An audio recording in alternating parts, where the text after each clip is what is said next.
दर्शकों, मैं हूं नाविका कुमार और आपके सामने लेकर आई हूं इस वक्त गुजरात के विधानसभा चुनाव पर आप टाइम्स नाउ नवभारत और ईटीजी रिसर्च का एग्जिट पोल देख रहे हैं। अब तक आम आदमी आप जहां भी मैं आप देखती हूं आम आदमी पार्टी निकलता है।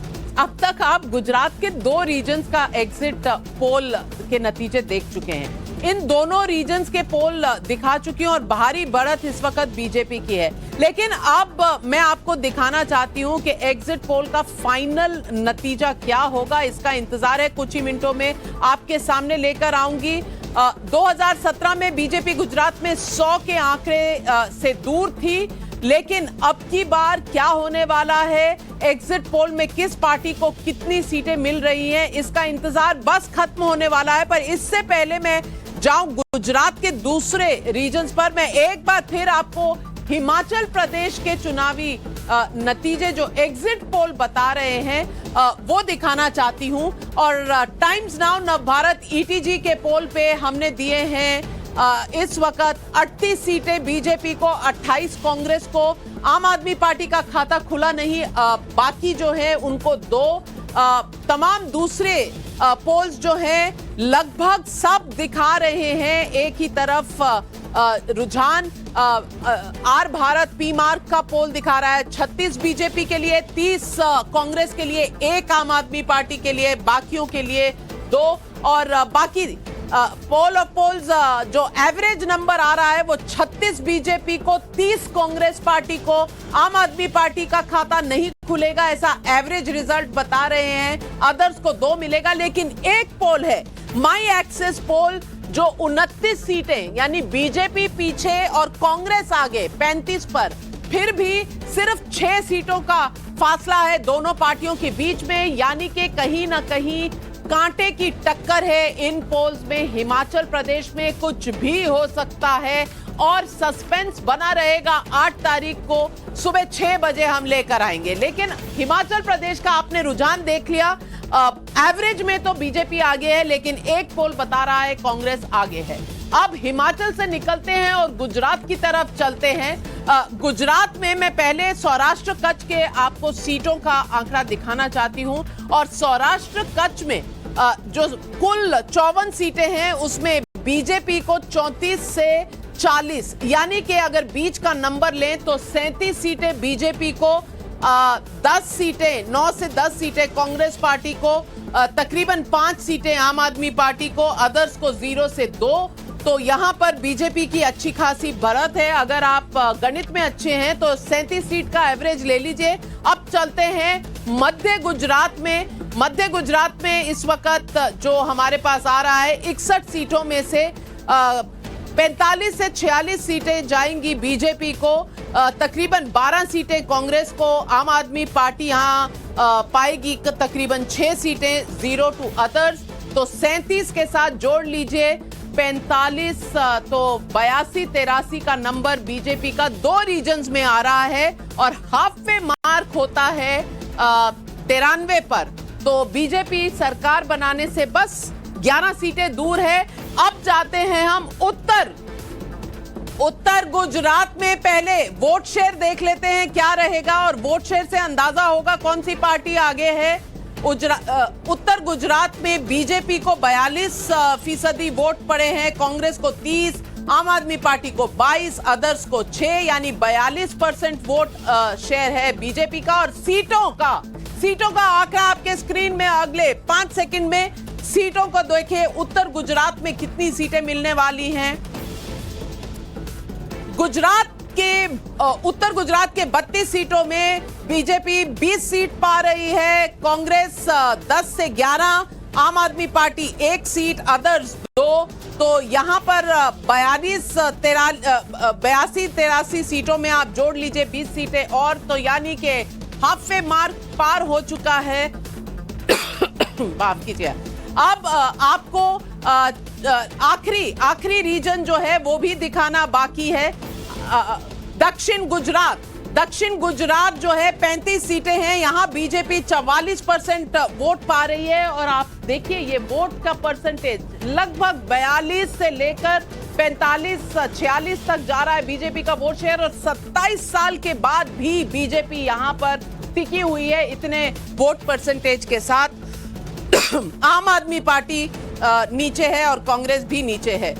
सीट शेयर में अगर मैं बताऊं तो 27 से 28 सीटें बीजेपी की, 4-5 सीटें कांग्रेस की, 5 सीटें कांग्रेस की, 3-4 सीटें आम आदमी पार्टी की 1, और ओवरऑल सीट नंबर अगर आपको बताऊं ओवरऑल सीट नंबर जो आ रहा है गुजरात में किसको कितना वोट, यानी कि 47% वोट ओवरऑल पड़ रहा है बीजेपी को, कांग्रेस को 23.4, आम आदमी पार्टी कांग्रेस को ओवरटेक कर चुकी है हमारे इस एग्जिट पोल के हिसाब से, अदर्स को 5.7। तो ये है इस वक्त चुनावी नतीजे। और फाइनल सीटों का क्या रुझान रहेगा? बीजेपी को 140, अगर हम मीन नंबर भी ले 140 से कम नहीं होगी, 135 से 145, 24 से 34 होंगी कांग्रेस पार्टी की, 6 से 16 आम आदमी पार्टी की, और 1 से 3 अदर्स को जा रही हैं। यह है रुझान। 140 सीटें क्या इस वक्त ऐसा लग रहा है बीजेपी रिकॉर्ड बनाने जा रही है गुजरात में। और हमारे साथ जुड़ रहे हैं गौरव भाटिया बीजेपी के राष्ट्रीय प्रवक्ता, अवनीश अवस्थी राजनीतिक विशेषज्ञ, लोकेश जिंदल कांग्रेस पार्टी के लीडर है, अजीज खान समाजवादी पार्टी के लीडर है। मैनपुरी में भी आज चुनाव था, वहां क्या होने वाला है वो भी हम आपको बताएंगे। संजय झा माफ कीजिएगा, कांग्रेस पार्टी के सस्पेंडेड लीडर हैं और आपका बहुत बहुत स्वागत है टाइम्स नाउ नवभारत पर। अवधेश कुमार वरिष्ठ पत्रकार, अकील खान आम आदमी पार्टी के सपोर्टर हैं। और सबसे पहले गौरव भाटिया, इतिहास हिमाचल में भी रचेगा कि सिर्फ गुजरात में 140 सीटों के साथ? क्योंकि 5 पोल्स दिखा रहे हैं कि एक तरफ हिमाचल में आप 37 साल का रिकॉर्ड तोड़ने जा रहे हैं, लेकिन एक पोल कुछ अलग कह रहा है। गौरव भाटिया जी।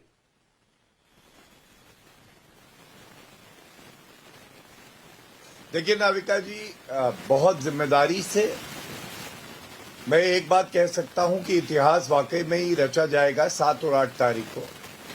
दोनों प्रदेशों में भारतीय जनता पार्टी का कमल खिलेगा। एमसीडी चुनाव में भी हमारी जीत होगी और उसकी वजह मैं आपको बताता हूं। मुझे याद आता है कि टाइम्स नाउ के ही कॉन्क्लेव में श्री अमित शाह जी आए थे और आपने ही सवाल पूछा था। बड़ी स्पष्टता से आपने कहा नाविका जी कितनी सीटें आएंगी, और हमारे नेता ने कहा था कि इतिहास रचा जाएगा। 27 साल बाद भी प्रो इनकम्बेंसी की बात हो, मोदी जी विश्वसनीय चेहरा बने। और आप सबको पता है LIC पॉलिसी होती है, सुरक्षा की गारंटी। तो भारतीय जनता पार्टी के पास भी LIC पॉलिसी है। क्या है LIC पॉलिसी? L से लीडरशिप, नरेंद्र मोदी जी जैसी सशक्त लीडरशिप, अमित शाह जी, जगत प्रकाश नड्डा जी। I से आइडियोलॉजी, एक विचारधारा है, सकारात्मक काम करेंगे, जनता का विश्वास जीतेंगे, कर्मठता से काम करते रहेंगे, भ्रष्टाचार नहीं करेंगे, ये है आइडियोलॉजी। और C से काडर, करोड़ों कार्यकर्ता ये नहीं सोचते हैं कि हमें सत्ता पानी है, अपना बंगला बनाना है, बड़ी बड़ी गाड़ियों में आना है। वो कहते हैं नहीं, हमें देश को आगे बढ़ाना है, देश सर्वोपरि है, हमारी लीडरशिप काम कर रही है। ये है हमारी LIC पॉलिसी और उसी का परिणाम आपके एग्जिट पोल में दिखाई दे रहा है। हिमाचल और गुजरात दोनों जगह इतिहास रचा जाएगा।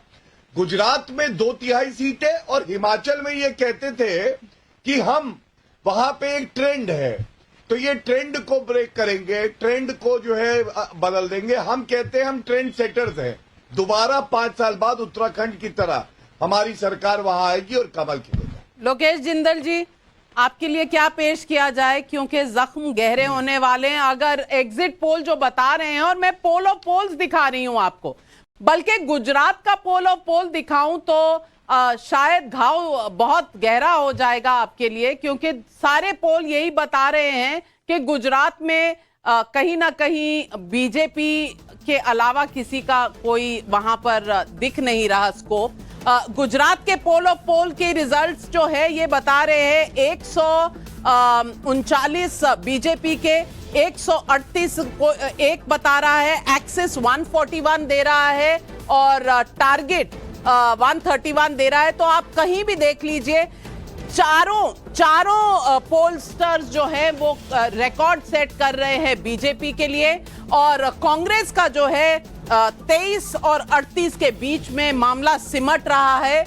आम आदमी पार्टी के 5 से 15 के बीच में सीटें आ रही हैं, और ये पोल ऑफ पोल्स का कहना है। तो पोल ऑफ पोल्स गुजरात के भी यही बता रहे हैं, और हिमाचल के मैं आपको दिखा चुकी हूं। तो लोकेश जिंदल जी, अब कौन से डॉक्टर के पास जाएंगे? राहुल गांधी जी तो भारत छोड़ रहे हैं, कांग्रेस को किस तरह का मर्ज है और कौन उसका डॉक्टर होगा? नाविका जी, ये जो पोल्स आपने प्रेडिक्ट किए, मैं इन्हें तब तक नहीं मानूंगा जब तक 8 तारीख को रिजल्ट ना आ जाए। चलिए, क्योंकि मुझे कांग्रेस पे, उसकी विचारधारा पे, हमारे कांग्रेस के कार्यकर्ताओं पे पूर्ण भरोसा है। रही बात हिमाचल की, वो तो वक्त बताएगा, और गुजरात में भी मुझे आशा है कि हमारे जो प्रयास हैं वो ज़रूर रंग लाएंगे। और मैं एक और बात कहना चाहूँगा कि कांग्रेस की विचारधारा ये एक जनहित और देश हित की विचारधारा है। निर्णय बहुत अहम है राजनीति में, लेकिन इससे हमारा मनोबल टूटेगा नहीं।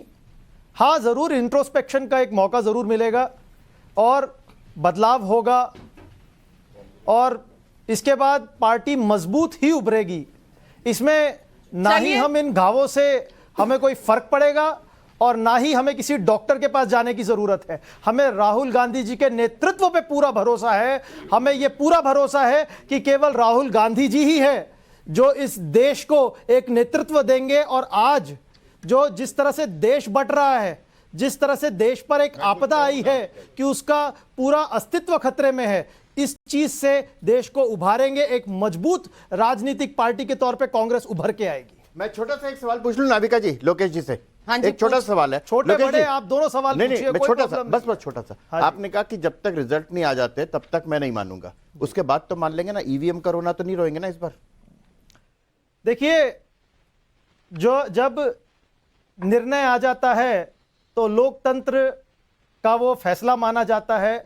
हम जनता के इस निर्णय चलिए, उम्मीद पे दुनिया कायम है। स्वीकार अपनी जयेश अवस्थी जी, वैसे तो हर चुनाव के बाद ईवीएम का रोना एक बात मैं होता है। कहना आज लोकेश जिंदल लेकिन जी, एक बात मैं कहना चाहूंगा अच्छा, कि ईवीएम का मुद्दा आज भी इस देश में है। वो तो रहेगा भैया जब तक हारते रहोगे। निकाल से नहीं, हिमाचल में हम सरकार बनाएंगे, गुजरात में भी सरकार बनाएंगे।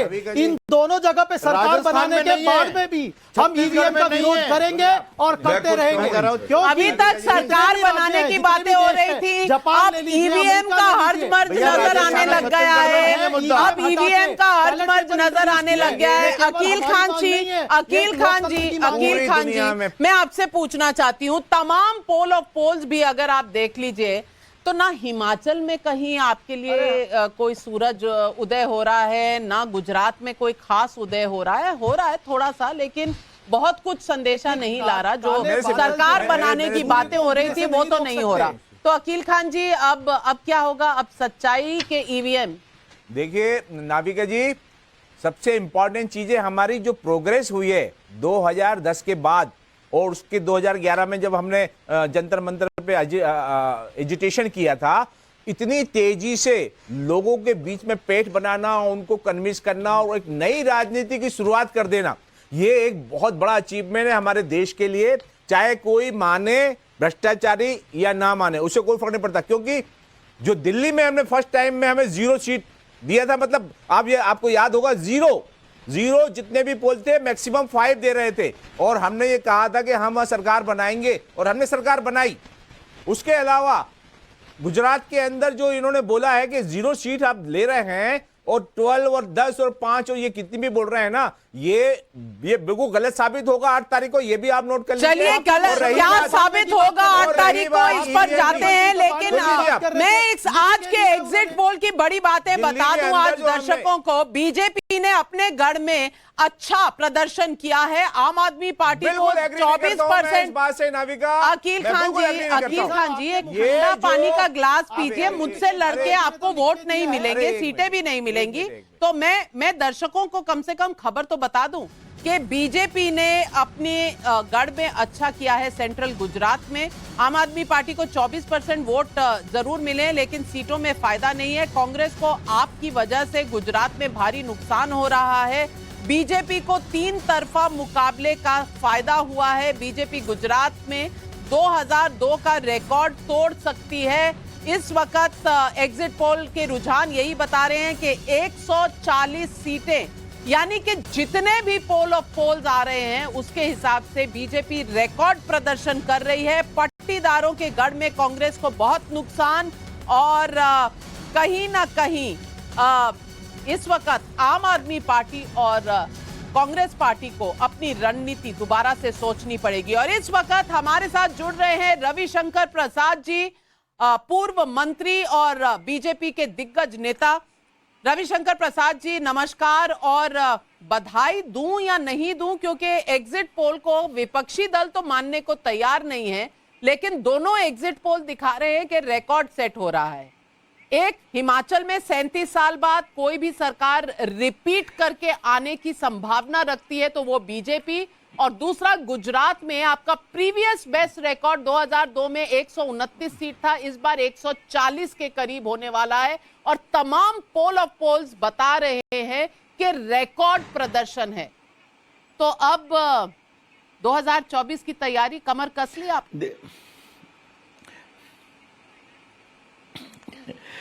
नाविका जी धन्यवाद, आपका बहुत अभिनंदन। आपसे बहुत दिन के बाद गपशप हो रही है आपके चैनल पर, अच्छा लगा। देखिए, मैं बहुत देर से आपके एग्जिट पोल को देख रहा हूं, सबको देख रहा हूं। आपने पोल ऑफ पोल भी बताया। सारे एग्जिट पोल का अगर मैं नतीजा विश्लेषण करूं तो 3 बातें सामने आती है। गुजरात में हम रिकॉर्ड की ओर बढ़ रहे हैं, हिमाचल में एक को छोड़ दें एक्सिस को तो हम लोग जीत रहे हैं, तो रिवाज बदल रहा है, और तीसरा एमसीडी में आम आदमी पार्टी जीत रही है। अब एमसीडी की बात छोड़ दीजिए, हमारे बाकी बीजेपी के मित्र आएंगे, चर्चा जरूर करेंगे आपसे, कर भी रहे होंगे। लेकिन थोड़ा मैं गुजरात में मैं बहुत दिन था, पहले भी जाता रहा हूं। गुजरात के मामले में नाविका जी 2-3 बातें आप देख लीजिए। 27 साल से बीजेपी सत्ता में है, फिर भी एंटी इनकम्बेंसी का एक कतरा दिखाई नहीं पड़ा।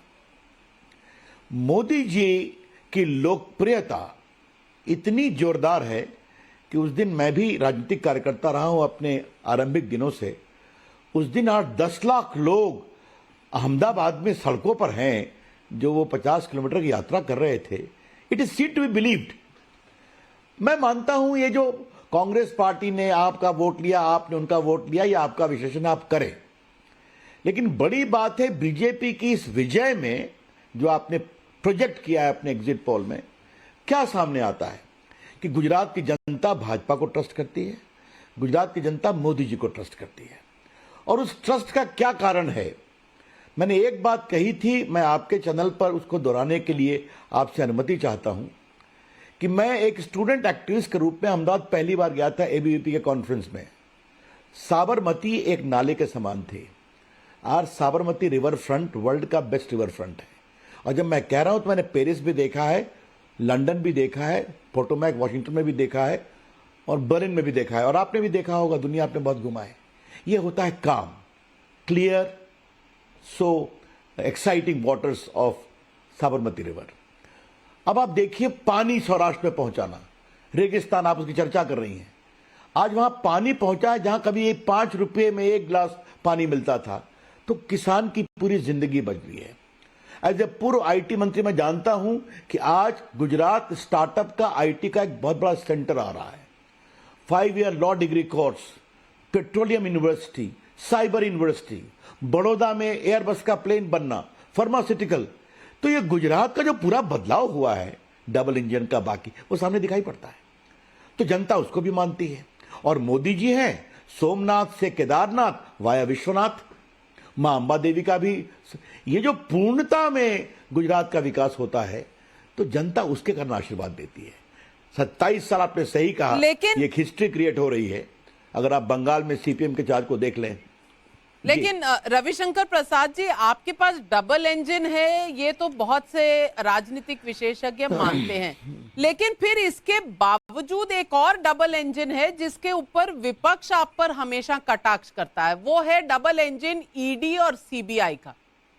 क्या ये जो रिकॉर्ड परफॉर्मेंस है, इसमें आम आदमी पार्टी को पूरी तरह से ध्वस्त करने के लिए ईडी और सीबीआई के थ्रू जो तिहाड़ जेल की तस्वीरें, वीडियो और इसके अलावा जो शराब घोटाला है, इसके बारे में जो कुछ हुआ, क्या ये बहुत बड़ा कारण है कि आपने आम आदमी पार्टी को रोकने की एक कोशिश की थी?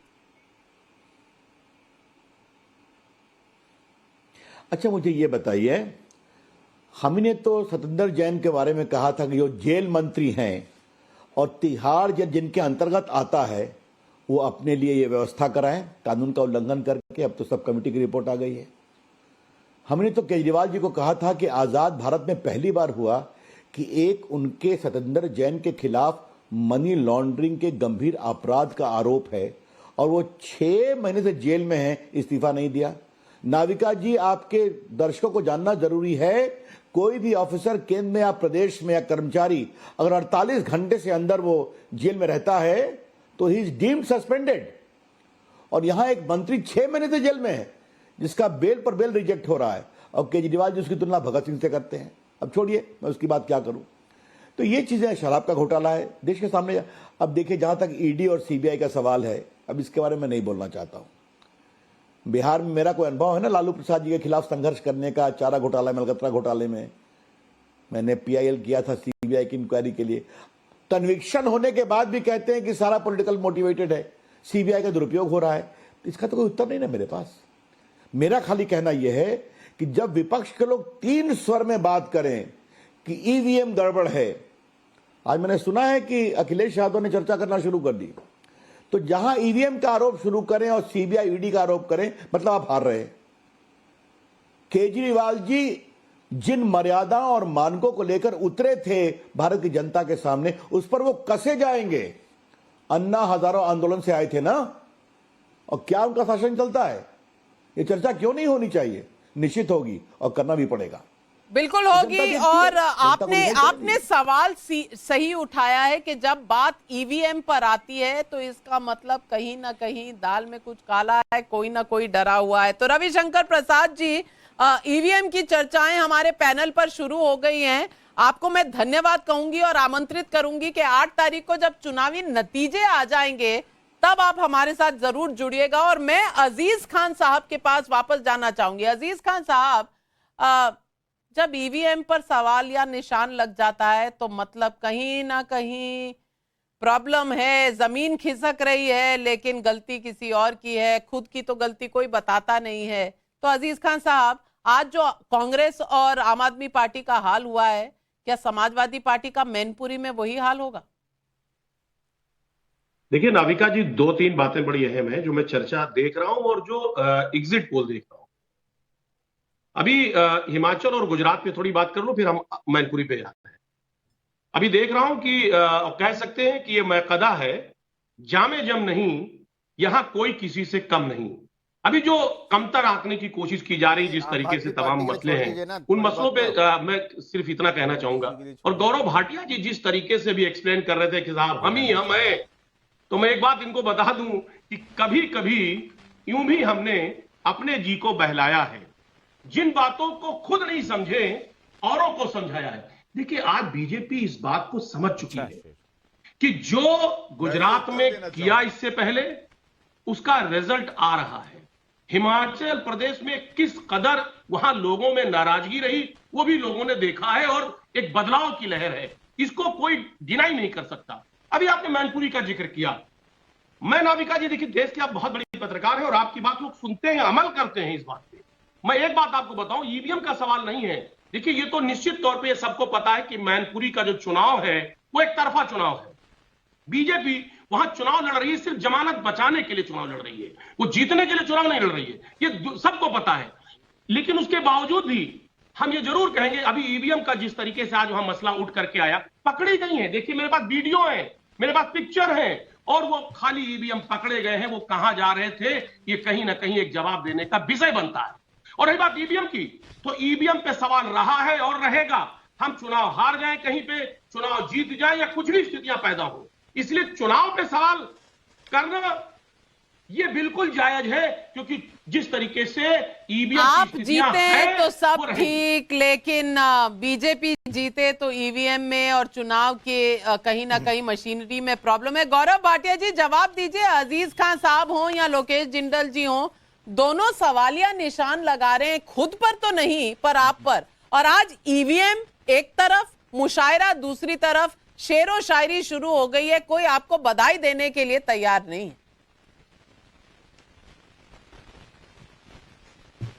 देखिए, शेरो शायरी की शुरुआत करी है तो उसी अंदाज में उत्तर भी देता हूं।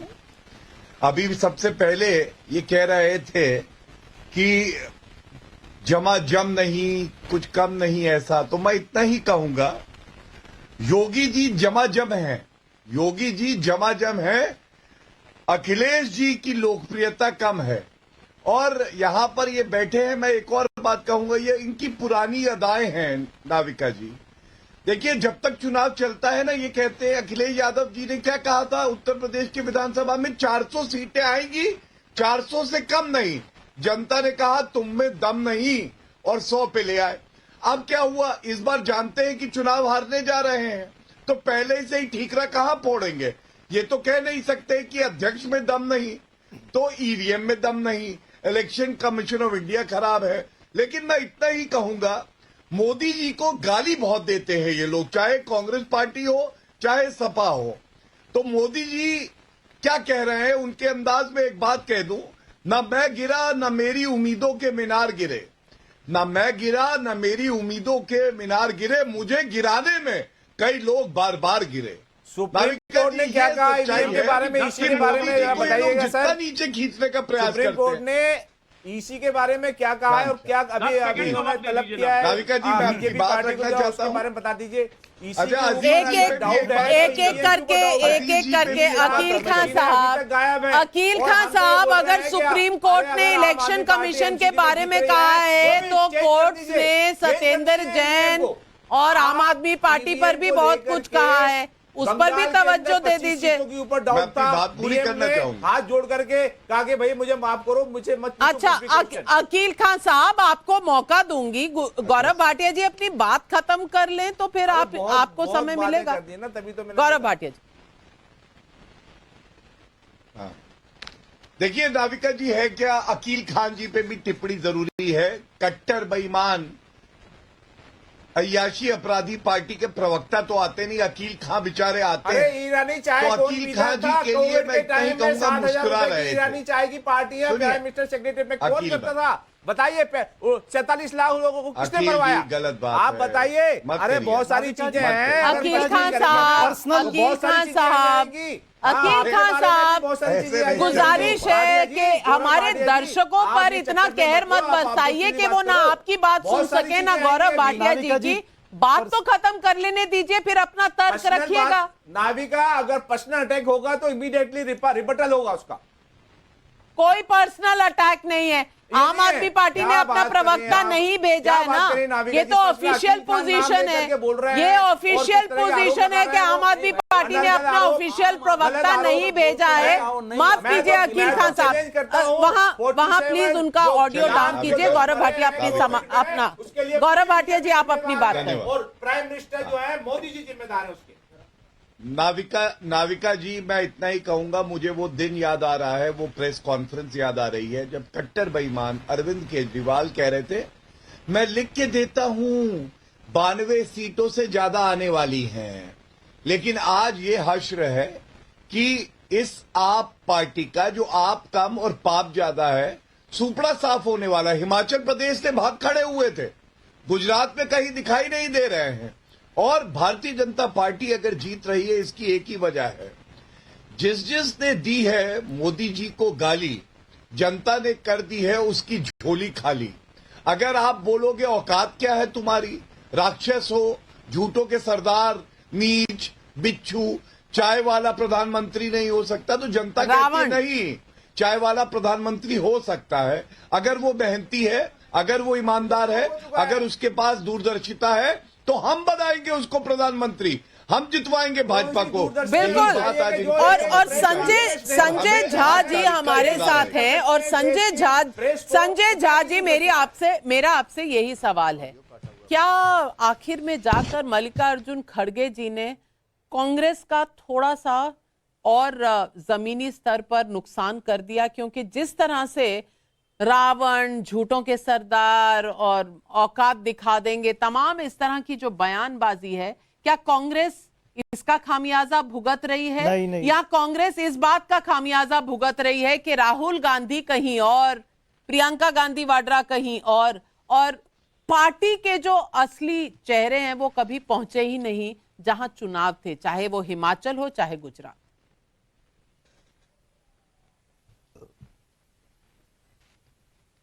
संजय झा जी शायद आप म्यूट पर हैं। जवाब देना चाहूंगा नाविका। संजय झा जी आप शायद म्यूट पर हैं।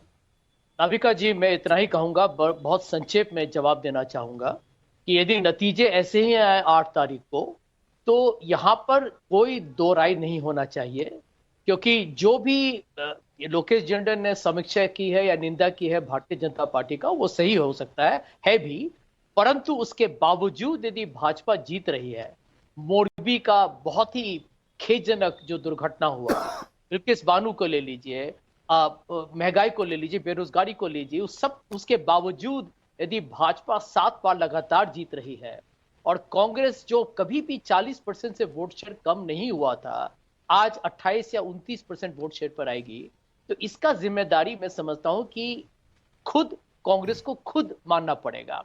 देखिए, यहां पर आम आदमी पार्टी पर निशाना करना कि वो आप बीजेपी की बी टीम है, वो बिल्कुल गलत है नाविका जी। मैं बताता हूं क्यों। क्योंकि आम आदमी पार्टी ने वही किया जो किसी भी राजनीतिक दल को करना चाहिए।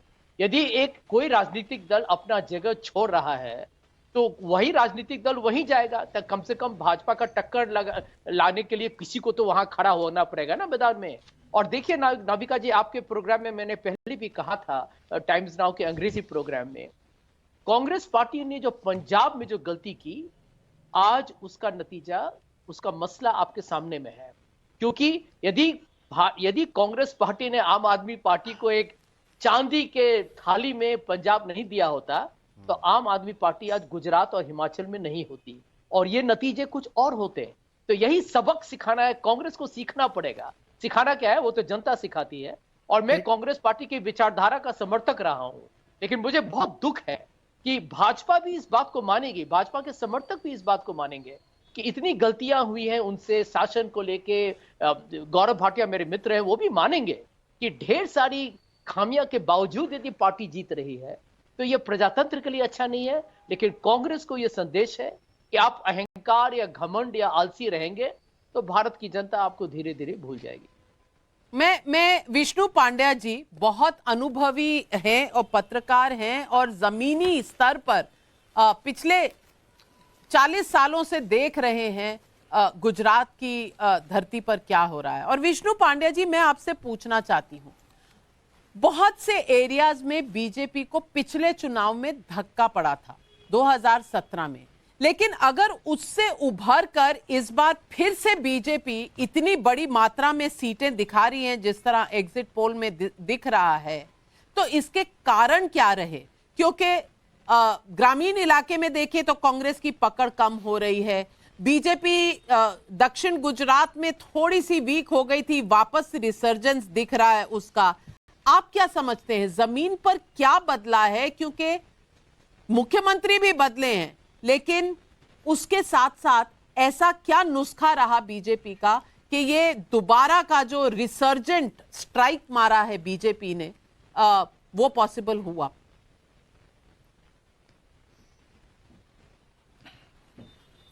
नाविका जी, आप इजाज़त दें तो पहले तो मैं हमारा जो सर्वे है उसको केंद्र में रखकर कुछ बात करूं और फिर आपके प्रश्न का भी जवाब दूं, बिल्कुल। क्योंकि अभी तक 1.5 घंटे तक मैं सभी महानुभावों को सुन रहा था। अच्छा लगा, मुझे तो अच्छा लगा, मुझे कोई शिकायत नहीं है उस बारे में। और इन लोगों में से कुछ लोगों ने जो डे ड्रीम, दिवा स्वप्न दिखाए कि हमारी सरकार हो रही है, हमारी सरकार हो रही है। ये जो ईसुदान गढ़वी हमारे मित्र है, पुराने पत्रकार थे वो, और केजरीवाल ने कह दिया कि वो मुख्यमंत्री बनेंगे, भावी मुख्यमंत्री। और उनसे पहले भी उन्होंने एक सभा में लिख कर दिया कि ये हमारा दूसरा केजरीवाल है गुजरात का। अच्छी बात हुई है, हमें भी एक केजरीवाल मिल गए।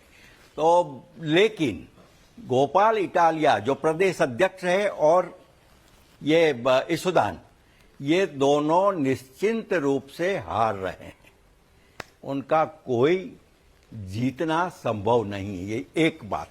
यानी कि अपनी सीटों पर हार रहे हैं। आप कह रहे हैं अपनी सीटों पर भी हार रहे हैं? हाँ जी, अपनी सीट हार रहे हैं दोनों। हाँ, सभी जगह। मैं केवल एक उदाहरण रूप से मैं कह रहा हूं। और आपने जो वोट शेयरिंग जो है, वोट शेयरिंग जरा ठीक है आपका, लेकिन आपको ज्यादा सीटें मिलेगी नहीं। मैं तो मानता हूं कि 2 से ज्यादा नहीं हो ये काम सर। और यदि 2 भी है तो वो परम कृपालु परमेश्वर की कृपा होगी। और तीसरी बात जो है, वो जो है आपने कहा कि क्यों ऐसा हुआ, क्या होना है? पहले मुझे सुनने लीजिए। हमने आपको सुना है, फिर आपको जो भी कहना है कह दीजिए। जी बिल्कुल, आप बोले। 2017 से अधिक इस बार इसीलिए इतिहास और गणित दोनों में एक परिवर्तन हुआ है। 2017 में जब आपने 49 सीटें खड़ी की थी, उम्मीदवार थे, सभी के सभी की डिपॉजिट गंवा दी थी। अब ये आपका यहाँ का धीरे धीरे थोड़ा बहुत, और उन्होंने वो वोट कटवा साबित हुए उनके लिए। हमें कांग्रेस के लिए कांग्रेस के ही वोट उन्होंने काटे हैं। भारतीय जनता पार्टी का एक भी वोट उनके साथ गया नहीं है। मैं वो डंके की चोट पर कहूंगा, 8 तारीख को मैं आ रहा हूं, हम भी शामिल होंगे आपके साथ। इसीलिए मैं ये कह रहा हूं। और ये फिर भी आप और कांग्रेस दोनों एक दूसरे के प्रतिस्पर्धी रहे। तीसरी बात यह कि कांग्रेस ने गलतियों पर गलतियां की, उनके पास नेतृत्व तो है नहीं। और राहुल गांधी भारत जोड़ो यात्रा से यहां एक बार आए, ऐसे तैसे प्रवचन किए, उसके प्रवचन में कुछ प्रभाव कुछ हुआ नहीं। और खुद स्वयं कांग्रेस जन ऐसा कहते हैं कि अच्छा हुआ कि राहुल गांधी यहां ज्यादा नहीं आए, हम इतनी सीटें यदि मिलती है वो भी नहीं मिलती। देखिए ये क्या हाल है। तो इस प्रकार का जो है, उसी के आधार पर चाहूंगा, जब भारतीय जनता पार्टी की आप बात करते हैं तो उनका क्रमशः विकास हुआ है। 1967 में उनके पास 1 सीट थी विधानसभा आए सर वो। और वो जनसंघ का जो एक आत्मबल था, एक डेडिकेशन था, एक राष्ट्र दर्शन था, उसके आधार पर था। और बाद में तो उन्होंने बड़े-बड़े आंदोलनों में आप जो कह रहे विष्णु पांड्या जी, इस पर कांग्रेस और आम आदमी पार्टी दोनों को मुखालफत करती है। लोकेश जिंदल जी आपत्ति जता रहे हैं। आपने जो कहा, लोकेश जिंदल जी आपकी आपत्ति क्या है?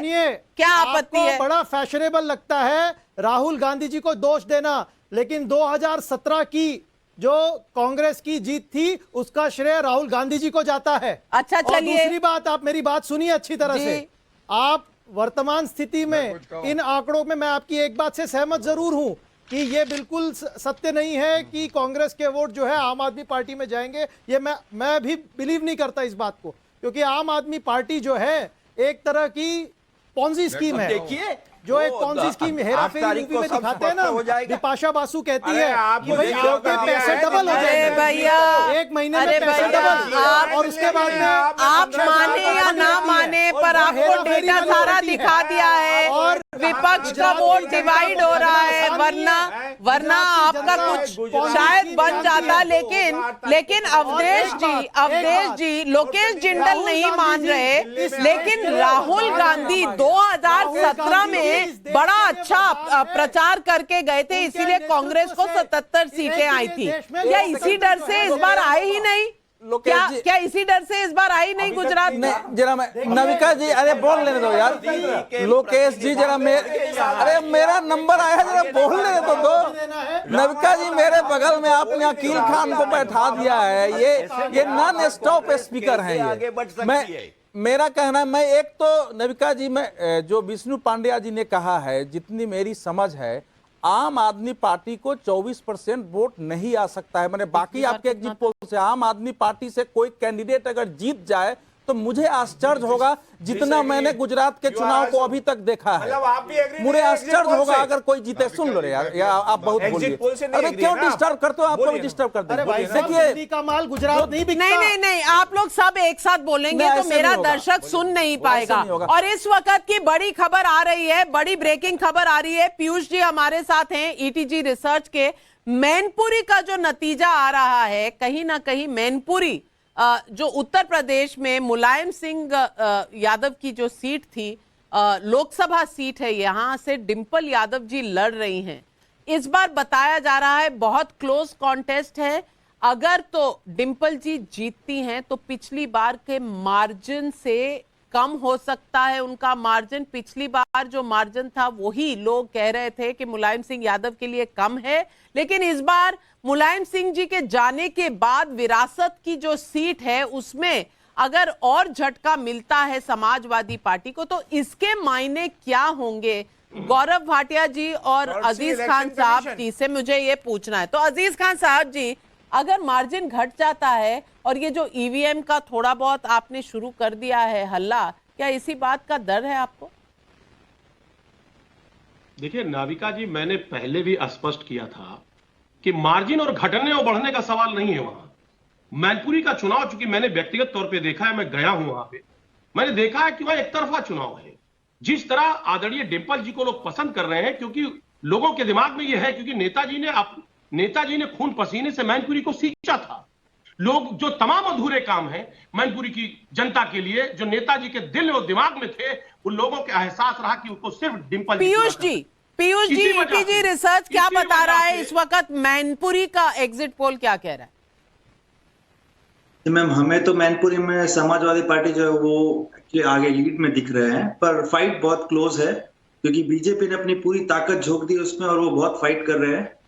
और दूसरा, मैनपुरी में ऐसा है कि डिंपल जी को थोड़ा अपने मुलायम सिंह जी का सिंपैथी वेव भी मिल रहा है, लेकिन ये देखने को मिला है कि अखिलेश जी जो है वो थोड़े से सुबह से डल थे और थोड़े से परेशान भी दिखे हैं वो, क्योंकि उनका ये था कि पुलिस जो है वो समाजवादी पार्टी के वोटर्स को रोक रही है वोटिंग के लिए, तो ये भी थोड़ा डर है। मुझे 10 पर हमारे सर्वे में है कि यही दिख रहा है कि अभी समाजवादी पार्टी जो है वो लीड में है, लेकिन कहीं ना कहीं कुछ डर है। अवनीजेश अवस्थी जी, क्या डर है? बात बड़ी साफ सी है। उत्तर प्रदेश में जो इससे बड़े गढ़ माने जाते थे, आजमगढ़ और रामपुर, वो दोनों सीटें भी समाजवादी पार्टी हार चुकी है उपचुनाव में। मालूम है, सबको मालूम है। इसलिए उत्तर प्रदेश का जो गणित है, उत्तर प्रदेश का जो परिणाम है, वो सबके सामने है। मुलायम सिंह यादव के जाने की सिंपैथी वेव थोड़ी बहुत हो सकती है और उससे कुछ कहीं ना कहीं समाजवादी पार्टी को थोड़ा बहुत फायदा हो तो शायद समाजवादी पार्टी कहीं कुछ बहुत क्लोज कंटेस्ट में कुछ ये सीट निकाल जाए। अदरवाइज उत्तर प्रदेश की सामान्य जनता इस समय समाजवादी पार्टी के साथ बिल्कुल नहीं है। एक छोटी सी बात और कहूँगा, आज यहाँ पे अकील खान कह रहे थे 0 हो गए 15 साल दिल्ली में शासन करने के बाद लोकेश जिंदल को, कांग्रेस के बाद।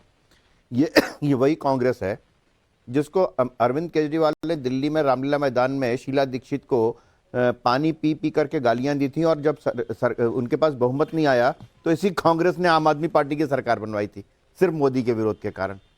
ये मैं हाँ, यही तो मैं कह रहा हूँ, नहीं मांगा। नहीं, उन्होंने दे दिया, ले लिया। अच्छा, दिल्ली की जनता का भला करना आपने नहीं मांगा यही मैं था, सुनना उन्होंने चाहता दे था। दिया। लोकेश जी, एमसीडी के भी में एग्जिट आप पोल दिखा देती हूँ। आप पैर पे कुल्हाड़ी नहीं मारते हो, मैं आज आपको एक बात कुल्हाड़ी पे बताता जाके हूं। पैर दे मारते मैं हो। आज आपको एक बात बताता हूँ, ये आम आदमी पार्टी ने दिल्ली का क्या किया, ना जमुना साफ हुई, इलेक्शन हुए हैं ना ना, प्रदूषण कम हुआ, 62 सीटें इनके कैसे आएंगे? खास आदमी दिल्ली की जनता तिहाड़ समझेगी जेल में यही जाके एक पार्टी मसाज जिसके लेती लिए है। आप कुछ दोनों कर को लड़ने सकते दो। हैं। आप बताइए। ये एक पार्टी है। लोकेश जिंदल जी, ये चुनाव में अगर आप थोड़ा लड़ लेते तो शायद कुछ बन जाता। अब तो देर हो गई, अब चिल्लाए होत क्या, अब तो चिड़िया चुग गई खेत। गौरव भाटिया जी, अब तो चिड़िया चुग गई आपको खेत। मैं एक बात बता दूं, हिमाचल में कांग्रेस सरकार बना रही है, गुजरात में भी सरकार देखिए, बनाएगी, ये अच्छा आप चलिए, देखते रहना। चलिए 8 अब मैं तारीख को आपकी फिर बात लंच तहसीन पूनावाला जी दे रहे हैं, आप भी उसके लिए आ जाइएगा। बीजेपी हार रही है लेकिन गुजरात गौरव में भी।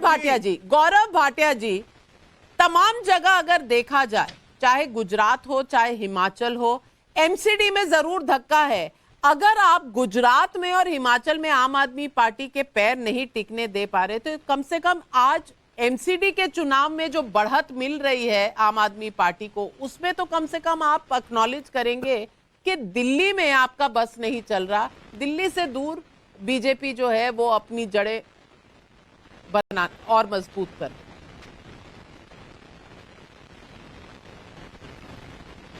देखिए, अगर आपने एमसीडी चुनाव की बात करी है तो मैं बड़ी जिम्मेदारी से कहूंगा कि जो आपका एग्जिट पोल उस पर दिखा रहा है, हम उससे सहमत नहीं हैं। हमारा ये विश्वास है कि ये जो अय्याशी अपराधी पार्टी है, आप नहीं पाप है, इसको जनता नकारेगी। और सतेंद्र जैन जो मसाज करा रहे थे, एक्यूज नंबर 1 मनीष सिसोदिया घोटाले कर रहे थे, इसका रिपोर्ट कार्ड जनता देगी।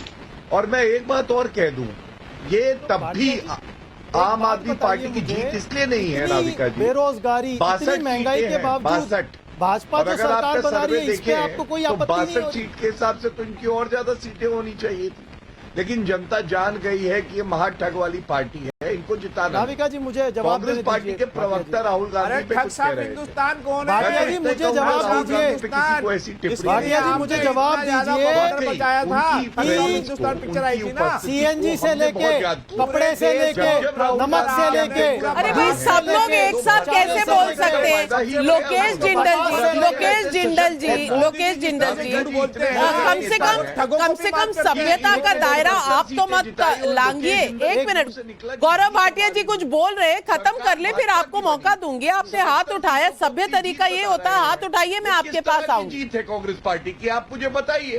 क्या 77 सीटें जीतना कंसोलेशन प्राइज, ये कांग्रेस पार्टी की आज जीत बन गई है?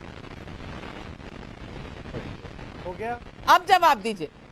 देखिए भाटिया जी, आपने आम आदमी पार्टी की का चिट्टा बखूबी दुनिया को बताया। अब मैं आप भाजपा का चिट्टा जो बता दूं, आज गुजरात की हालत क्या है। पूरा जो मिल्क कॉरिडोर है, वो मिल्क कॉरिडोर में हर मिल्क उत्पादक परेशान है, क्योंकि फॉडर नहीं था, चारा नहीं था, सब बेचारे हो गए थे वहां पर। और नमक के किसान से लेके, टेक्सटाइल वर्कर से लेके, आम जो आदमी है, सीएनजी का प्राइस इतना ज्यादा है। हर क्षेत्र के अंदर भाजपा ने आम आदमी की कमर तोड़ दी, लेकिन फिर भी आप समर्थन कर रहे हो भाजपा के आने से। चलिए लोकेश जिंदल जी, अगर आपने मुद्दे उठाए और सही मुद्दे उठाए, तो मैं संजय झा जी से पूछूंगी। संजय झा जी, अगर 27 साल की एंटी इनकम्बेंसी को भी आप कैपिटलाइज नहीं कर पाए, हिमाचल प्रदेश में 37 साल का इतिहास आप कैपिटलाइज नहीं कर पाए, तो ये जो मुद्दे लोकेश जिंदल जी उठा रहे हैं आज, जितने भी सही हो, आप लोगों को कन्विंस नहीं कर पा रहे, इसकी मर्ज की दवा आप कहां से लाएंगे? अगर फिर आप म्यूट पर हैं। नाविका जी, आपने बिल्कुल उचित प्रश्न पूछा है। देखिए, उत्तराखंड में भी कांग्रेस नहीं जीत पाई, वो भी एक स्विंग स्टेट था। केरला में भी एलडीएफ जीत गया, और हिमाचल में लग रहा है कि एक कड़ा मुकाबला है, लेकिन कांग्रेस को वहां जीतना चाहिए था। एंटी इनकम्बेंसी के इतने विषय है वहां पे, लेकिन आपने जो कहा वे बिल्कुल सही है। मैं इसीलिए निलंबित हूं कांग्रेस पार्टी से। आप जानती है कि मैंने टाइम्स ऑफ इंडिया पे एक लेख में मैंने 3 साल पहले जो आज कांग्रेस पार्टी को जिसका सामना करना पड़ रहा है, वो हमने खुलेआम लिखा था। और देखिए, गुजरात में कोई विपक्षी दल जो 6 बार आप भाजपा को नहीं हरा पाए हैं, तो आम आदमी तो वहां घुसेगा ही। और आज आम आदमी पार्टी ने आपके वोट शेयर को उठा लिया है। और यदि कांग्रेस पार्टी अभी भी नहीं सीखेगी तो मैं समझता हूं कि देखिए, जो कांग्रेस पार्टी के लिए सबसे बड़ा जो मसला और समस्या होगा वो ये है कि आज तक ये बाइपोलर कॉन्टेस्ट है कि हिमाचल हो या गुजरात हो, बीजेपी वर्सेस कांग्रेस। अब यदि आम आदमी पार्टी एक तीसरा पार्टी उभर के आएगा तो आम आदमी पार्टी भी समझदार पार्टी है, उनका भी एक अभिलाषा है। वो जानते हैं कि भाजपा का वोट शेयर हटाना ज्यादा मुश्किल है। कांग्रेस के बारे में यदि उम्मीद कम है लोगों में, तो कांग्रेस के जितने लोग वहां पर जो निराश है और हताश है, जो कांग्रेस के समर्थक हैं, उनको अपने तरफ खींच लो।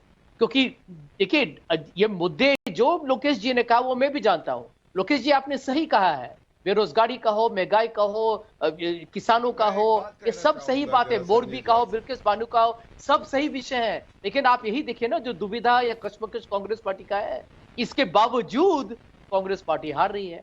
तो यहाँ पर हमें हाथ जोड़ के ये मानना पड़ेगा, गौरव भाटिया और हम एक दूसरे के साथ काफी टक्कर मारते हैं यहाँ टीवी चैनल पर, लेकिन आज मैं पहली बार ये मानता हूं कि भाजपा कम से कम चुनाव जब लड़ती है तो वो जीतने के लिए मैदान में आती है। बाकी विपक्षी दल लड़ाई करने के लिए आते हैं, वो लड़ाई जीतने के लिए आती है। ये एक मानसिक जो बहुत है, बड़ी बात कह रहे हैं संजय झा जी और लोकेश जिंदल जी, अजीज खान जी और गौरव भाटिया। अगला मेरा सवाल आपसे यही है कि बीजेपी चुनाव जीतने आती है और चुनाव जीत कर दिखाती है, और आज लोकेश जिंदल, बीजेपी ने अगले साल 2023 में जितने चुनाव आ रहे हैं उसकी तैयारी आज शुरू कर दी है। अभी तो एग्जिट पोल आया, चुनाव के नतीजे नहीं आए। तो लोकेश जिंदल जी, ये एक इलेक्शन मशीनरी है जो चुनाव जीतने के लिए जाती है और 2024 की प्लानिंग शुरू कर चुकी है। तो क्या 2024 के लिए आपके पास कोई विकल्प है? देखिए, आज सुबह खरगे साहब ने एक नसीहत दी है पूरे कांग्रेस के कार्यकर्ताओं को कि जो भी पदाधिकारी हैं, इधर स्टेप अप और स्टेप असाइड। तो उन्होंने एक क्लियर इंडिकेशन दिया है कि अभी हम केवल और केवल हाईकमांड के ऊपर निर्भर नहीं रहेंगे। प्रत्येक कार्यकर्ता को मेहनत करनी पड़ेगी, लोगों से जुड़ना पड़ेगा, लोकतंत्र को फिर से सक्रिय करना होगा, वापस उसी कांग्रेस को जीवित करना होगा जो कांग्रेस। तो गौरव भाटिया जी, क्या इसका मतलब ये एडमिशन हो गया कि 2024 के लिए कांग्रेस पार्टी का हाई कमांड जीत नहीं दिलवा सकता? जीत दिलवाने के लिए काडर, मेरे पास समय कम है लोकेश जिंदल जी, ये रैली नहीं है। गौरव भाटिया जी, लास्ट वर्ड, क्या राहुल गांधी के बस का नहीं है? अब 2024 की लड़ाई जो है वो विकल्प विपक्ष के पास है ही नहीं। नहीं नाविका जी, आपने सुना नहीं ध्यान से। मेरे साथी लोकेश जिंदल ने क्या कहा, इधर यू स्टेप अप और यू स्टेप असाइड। इसका मतलब राहुल गांधी स्टेपिंग असाइड, उन्हें हटाया जाएगा, क्योंकि जो 49 में 39 चुनाव हरा दे वो स्टेप अप तो नहीं कर रहा है। दूसरी बात, गौरव भाटिया जी, आपने राहुल गांधी, लेकिन फिर भी समय खत्म हो रहा है मेरे पास, लेकिन फिर भी गौरव भाटिया जी, एक आखिरी सवाल आपके लिए छोड़े जा रही हूं। जब मैं एमसीडी के चुनावी एग्जिट पोल्स के नतीजे स्क्रीन पर डाल रही हूं, अगर आप गुजरात जीत सकते हैं, हिमाचल जीत सकते हैं, उत्तर प्रदेश रिपीट कर सकते हैं, उत्तराखंड रिपीट कर सकते हैं और नए नए रिकॉर्ड बना सकते हैं, तो ऐसा दिल्ली में क्या है कि बीजेपी का यहां पर झंडा जो है वो कहीं ना कहीं थोड़ा सा हमेशा गर्दिश में ही रहता है? ये सवाल सोचने वाला है, क्योंकि चाहे वो शराब घोटाला हो, चाहे वो सत्येंद्र जैन हो, बावजूद इसके अगर एमसीडी का चुनाव बीजेपी हार रही है तो कुछ तो कारण होगा। शायद इसकी समीक्षा बीजेपी के अंदर होना बाकी है, लेकिन तमाम बाकी चुनावी नतीजे बता रहे हैं कि डबल इंजन की जो ग्रोथ है, डबल इंजन जो मोदी का नाम है, वो हिमाचल और गुजरात में शायद बीजेपी को फिर से सरकार बनाने की तरफ लेकर जा रहा है। आज हमारे साथ जुड़ने के लिए बहुत बहुत धन्यवाद। नमस्कार, जाइएगा मत, क्योंकि आ रही है न्यूज की पाठशाला।